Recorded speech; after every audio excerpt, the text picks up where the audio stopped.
Ramalan Satrio Piningit muncul tahun 2024.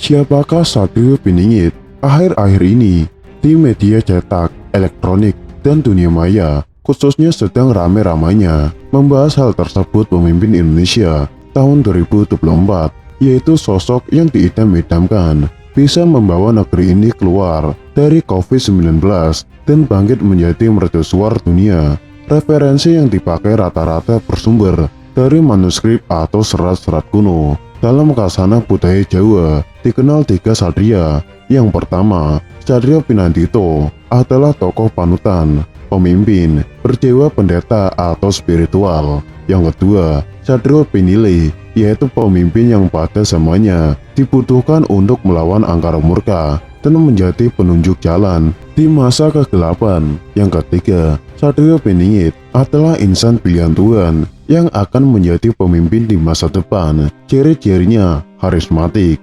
adil, bijaksana, dan berani melawan tantangan pada zamannya. Dalam salah satu karyanya, Raden Ngabei Ronggo Warsito menulis sebuah ramalan tentang sosok Satrio Piningit. Diceritakannya bahwa ada 7 nama Satrio Piningit yang kelak akan memimpin wilayah seluas kekuasaan pengaruh kerajaan Majapahit dulu. 7 nama itu antara lain Satrio Kinunjuro, Murwo Kuncoro, Satrio Mukti, Wibawa Kesandung Kesampar, Satrio Jinumput Sumela Atur, Satrio Lelono Tanpong Rame, Satrio Piningit Hamong Tuwu, Satrio Buyung Pambukaning Gapuro, Satrio Pinandito Sinisihan Wahyu. Meskipun dalam tulisan itu dicantumkan 7 nama Satrio Piningit, bisa jadi ke-7 nama itu tidak merujuk terhadap 7 orang yang berbeda. Meskipun ke-7 nama itu telah ramai ditafsirkan oleh banyak orang menjadi 7 orang yang berbeda-beda. Ke-7 nama Satrio yang diungkapkan oleh Ronggo Warsito itu mengandung makna yang tersembunyi, karena seperti biasa, para bijak zaman dahulu tidak pernah mengungkapkan suatu pelajaran secara gamblang.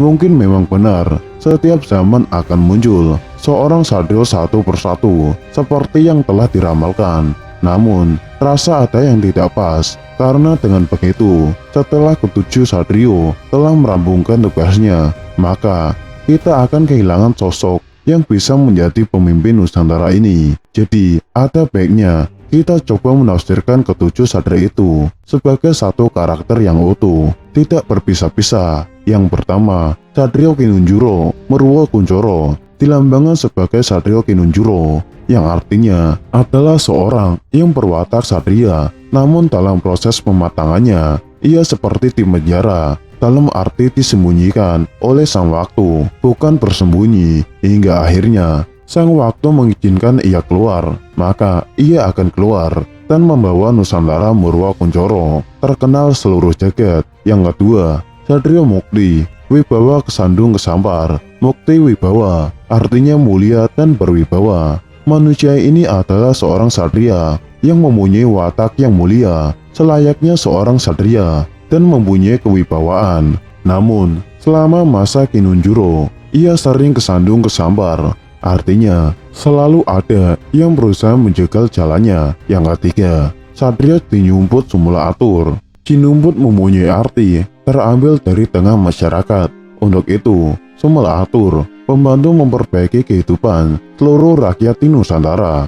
Mengapa istilah Jinumput? Karena telah dijelaskan bahwa sebelumnya ia tidak berangkat dari kalangan politikus atau pemerintahan, malah disembunyikan di tengah lingkungan rakyat biasa. Yang keempat, Satrio Lelono Tanpong Rame. Lelono mempunyai makna tentang perjalanannya yang sering bepergian jauh dari rumahnya. Kepentingannya adalah Tanpong Rame. Maknanya yaitu membantu kesusahan orang lain tanpa mengharapkan imbalan. Yang kelima, Satrio Piningit Hamong Tuwu. Piningit merupakan penekanan dari kata Kinunjuro di atas, bahwa artinya bukanlah di penjara, melainkan hidup bagaikan di penjara. Hawong Tuwu artinya satrio ini mempunyai tugas untuk menumbuh kembangkan budaya nenek moyang yang telah lama dilupakan orang, agar rakyat Nusantara mempunyai jati diri yang kuat, namun tetap menghargai budaya lain, walaupun tidak ikut budaya tersebut. Yang keenam,